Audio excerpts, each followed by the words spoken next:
बच्चों, RPS school की हिंदी की कक्षा में आपका स्वागत है। बच्चों, आप लोग कैसे हैं?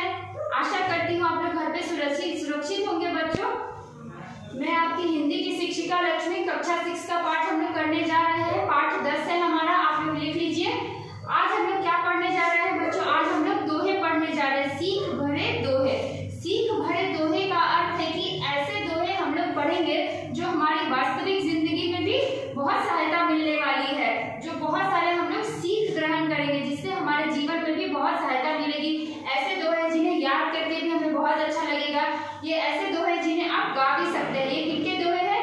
कबीर के दोहे हैं। आप लोग इसको अच्छे से लिख लीजिए और अपनी पुस्तक निकाल लीजिए।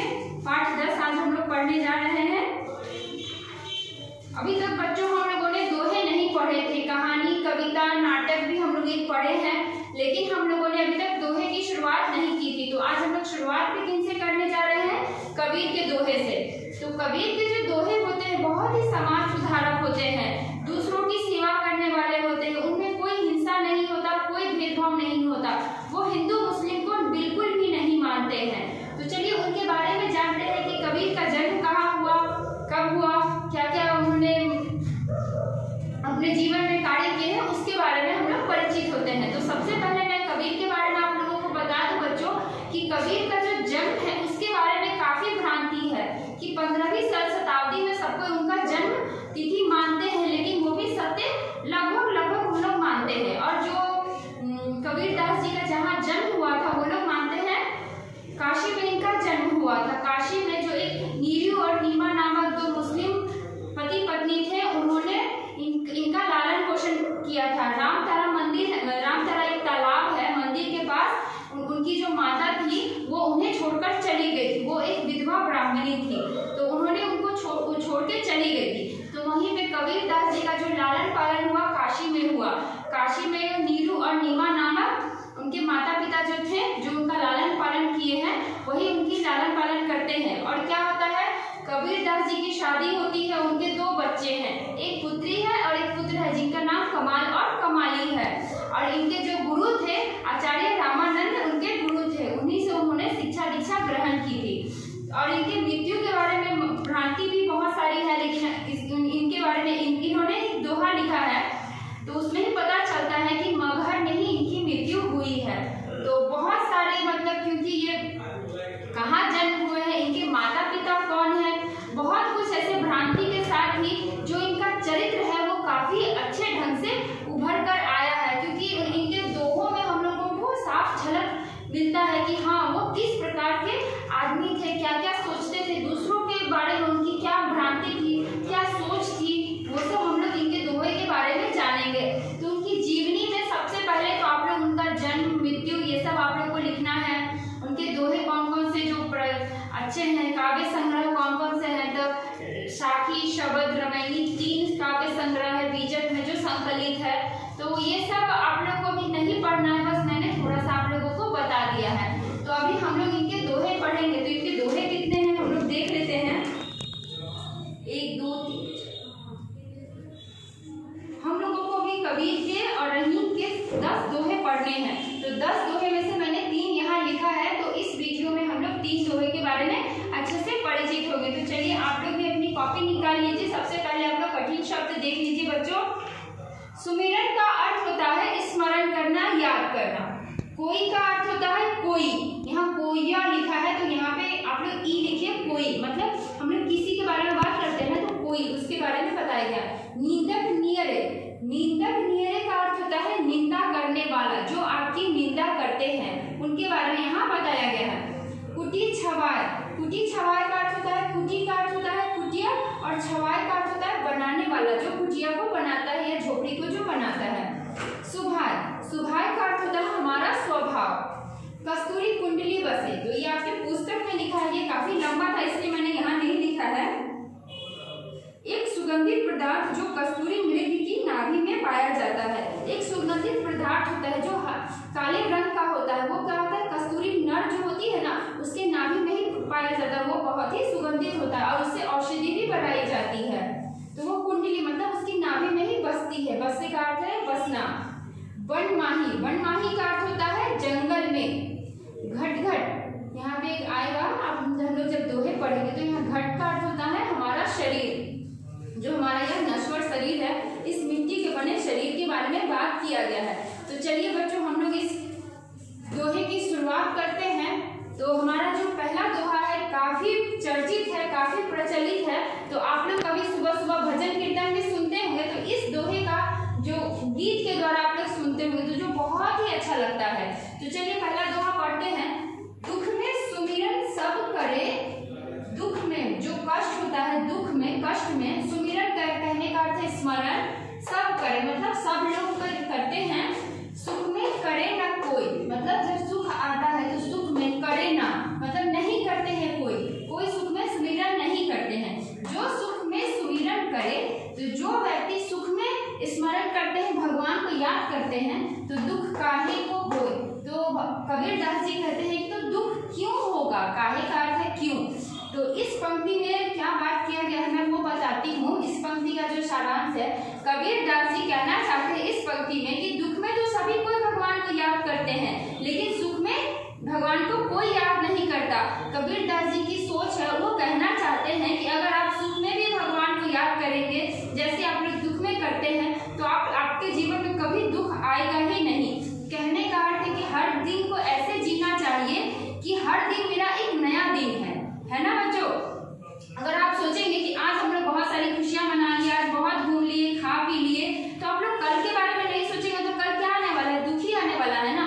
तो हम लोगों को हर दिन ऐसे जीना चाहिए जो ये दिन हमारा पहली बार मिला है, ये जीवन हमें पहली बार मिला है ना। तो हर दिन का भगवान को शुक्रिया जरूर करना चाहिए कि हमें ये जीवन अनमोल जीवन है, हमें मिला है। इसके लिए भगवान को प्रणाम करते हैं, शुक्रिया करते हैं। कहने का अर्थ है कि दुख में भगवान को तो सभी याद करते हैं, लेकिन सुख में भगवान को कोई याद नहीं करता। कबीरदास जी कहते हैं कि अगर आप सुख में भी भगवान को याद करेंगे तो दुख आने ही वाला नहीं है। ठीक है, तो इसका अर्थ ये है, आप लोग इसको अच्छे से लिखिएगा। दूसरी पंक्ति है हमारी, निंदक नियरे राखिए। निंदक नियरे, जो आपकी निंदा करते हैं उसे अपने समीप रखिए, मतलब नियरे अपने सामने रखिए। आंगन कुटी छबाए, और हो सके तो अपने घर में रखिए। आंगन कहने का अर्थ है अपने घर में रखिए। बिन पानी साबुन बिना, जैसे कि साबुन के बिना हमारा मैल जो शरीर का होता है वो छूटता है। निर्मल करे सुभाए, तो मैं ये अर्थ बस आपको बता रही हूँ, इसके बाद मैं इसका जो सारांश है वो बताऊंगी कि बिना पानी के जो साबुन के द्वारा हमारा मैल शरीर का मैल हटता है, तो उससे क्या होता है, हमारा शरीर साफ हो जाता है ना, निर्मल हो जाता है। तो इस दोहे का जो सारांश मैं बताती हूँ।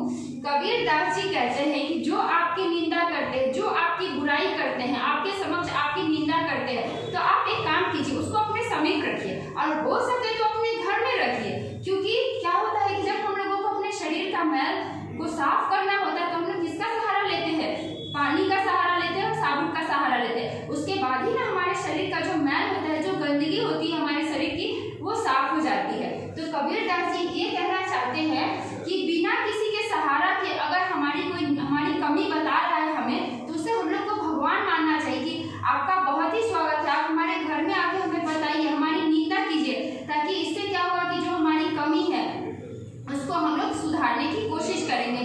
तो यहाँ पे इस नकारात्मक पंक्ति में भी कबीरदास जी सकारात्मक सोच भरने की कोशिश कर रहे हैं कि जो हमारी निंदा करते हैं, कभी हम लोगों को उससे झगड़ा नहीं करना चाहिए, गुस्सा नहीं करना चाहिए, उसको अपने समीप ज्यादा रखना चाहिए, ताकि हम लोगों को पता चल सके कि हमारे में क्या क्या कमी है, क्या क्या बुराइयां हैं। ठीक है बच्चों, तो इसको आप लोग बहुत अच्छे से ढंग से लिखेगा। बहुत अच्छा दोहा है, तो इसको इसकी गहराई को आप लोग समझेंगे तो आप लोगों को भी बहुत अच्छा लगा होगा ये दोहा, कि जो हमारी बुराई करते हैं उसको हम लोगों को अपने समीप ही रखना चाहिए, उससे ईर्ष्या नहीं करना चाहिए, उससे झगड़ा नहीं करना चाहिए, किसी प्रकार का मन मुटाव उससे नहीं रखना चाहिए अपने मन में, उल्टा उसको अपने समीप रख के उससे सहारा लेना चाहिए। सहारा लेने का अर्थ है कि वो हमारी कमी बताए और हम लोग उसको सुधार सके, है ना। कबीरदास जी इस दोहे में बहुत अच्छी बात कहते हैं। तो चलिए तीसरा दोहा देखते हैं। कस्तूरी कुंडली बसे, जो कस्तूरी होती है, जो मैंने आप लोगों को बताया, वो कस्तूरी सुगंधित पदार्थ जो है वो कुंडली बसे, मतलब उसकी नाभि में बसता है। मृग ढूंढे वनमाही, जो नर मृग है, हिरण है, वो कहाँ ढूंढ रही है, वन में ढूंढ रही है, जंगलों में ढूंढ रही है। ऐसे घट घट राम है, वो कहना चाहते हैं कि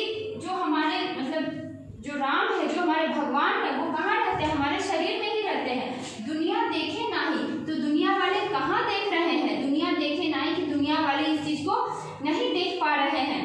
तो इस पंक्ति में क्या कहा गया है बच्चों, मैं बताती हूँ कि जो हिरण होती है उसके नाभि में ही बहुत ही सुगंधित पदार्थ होता है जो काले रंग का होता है। जब उसे बनाया जाता है तो काफी कठोर हो जाता है, काले रंग का होता है और औषधि के रूप में बहुत उसका प्रयोग होता है, जिससे बहुत सारी बीमारियां भी दूर होती है। तो ये जो नर हिरण है तो उसकी नाभि में ही वो बसी हुई है, जो कस्तूरी है उसकी नाभि में ही है, लेकिन वो इतनी सुगंधित है कि वो सोच रही है सुगंधित पदार्थ कहाँ है, ये सुगंध कहाँ से आ रही है। तो उसे वो कहाँ ढूंढ रही है, वन में खोज रही है, लेकिन वो कहाँ है, उसके नाभि में ही व्याप्त है। तो कबीरदास जी इस दोहे के माध्यम से हमें बताना चाह रहे हैं कि जो भगवान का साक्षात रूप है वो तो हमारे शरीर के अंदर ही है, तो हम इसे घट दूसरी जगह मंदिर मस्जिद में क्यों ढूंढ रहे हैं, है ना। तो भगवान को ढूंढना ये बहुत बड़ी बात नहीं है, लेकिन दुनिया वाले इसे बहुत बड़ा करके दिखा रहे हैं। तो अगर हम लोगों को भगवान को याद करना है तो वो कहाँ है, हमारे मन में, हमारे शरीर के अंदर ही है। हम लोगों को मंदिर मस्जिद का सहारा लेने की आवश्यकता नहीं है। वो कहाँ है, घट वासी है। घट वासी कहने का अर्थ है आप जहाँ ढूंढेंगे वहां भगवान है ना। तो उनकी एक और दोहा है इसी के बारे में कि मोको कहाँ ढूंढे बंदे मैं तो तेरे पास, नामे देवल नामे मंदिर ना कावे कैलाश, ना ही कोनो क्रिया कर्म में ना ही राग बैराग, ऐसे कुछ है। खोजी हो तो तुरंत लिहिया पल भर की तलाश में, कहे कबीर सुनो भाई साधो सब सांसों की सांस में। कहते हैं कि वो इस दोहे में अगर कोई गलती भी हो गई हो तो बच्चों आप लोग समझिएगा कि इस दोहे का जो अर्थ है मैं वो बताना चाहती हूँ कि जो भगवान है सबके सांसों में बसे हुए हैं। आप लोगों को कहीं ढूंढने की आवश्यकता नहीं पड़ेगी, मंदिर मस्जिद की सहारा लेना आप लोगों को आवश्यकता नहीं है। आप लोग इसको अपने शरीर में ढूंढिए, अपने मन में। भगवान को आप कहीं भी याद करेंगे वो आपके पास आ जाएंगे। तो इस दोहे के माध्यम से भगवान को खोजने की, तलाशने की बात की गई है। तो आज के लिए इतना ही।